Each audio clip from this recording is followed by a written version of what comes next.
issue. I remember very clearly this moment when I realized that the more impossible the dream is, the more opportunity there is for the Lord to show up and do what only He can do.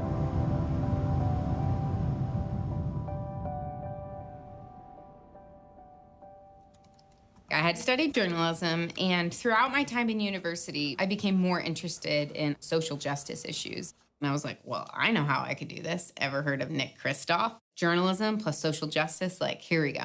So it turns out when you're 22 and you've never really traveled and you've never really had a real job in journalism, the New York Times is very less than interested in hiring you to travel around the globe and tell these stories. I actually had not the first clue about how the world worked. But the Lord had laid something on my heart.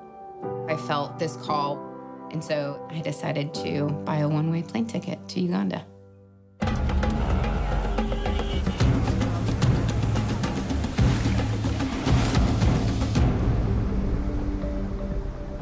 I got connected to Cornerstone Leadership Academy, this incredible 2-year college prep program for the brightest young women in the country, where they had come from and what they had overcome to just be sitting here at this high school just humbled and challenged me.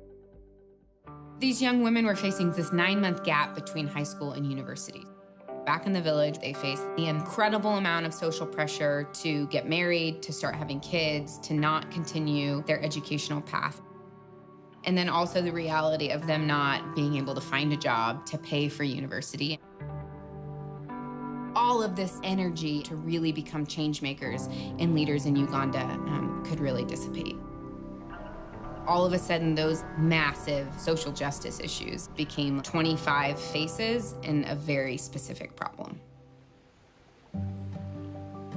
I knew that we needed to create jobs. One of my friends from back home actually suggested, what about those strappy, funky sandals that you made in college that everybody loved?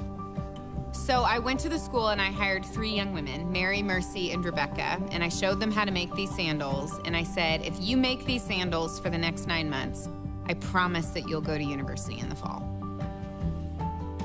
A few months later, I headed back to the US and started selling sandals out of the back of my car.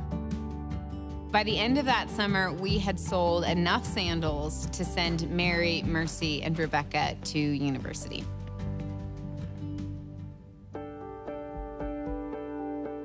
Several years ago, we were 3 women in a patch of grass making sandals underneath a mango tree, and today we're the largest footwear producer in Uganda. What we're trying to do at Sseko is really hijack the traditional overseas manufacturing and production model and instead create space where women become more of who they were created to be. We provide them with not only a fair wage, but full comprehensive health insurance. And we launched the Sseko Fellows Program, which enables women in the United States to sell the product, to earn an income, and to create an impact with their work.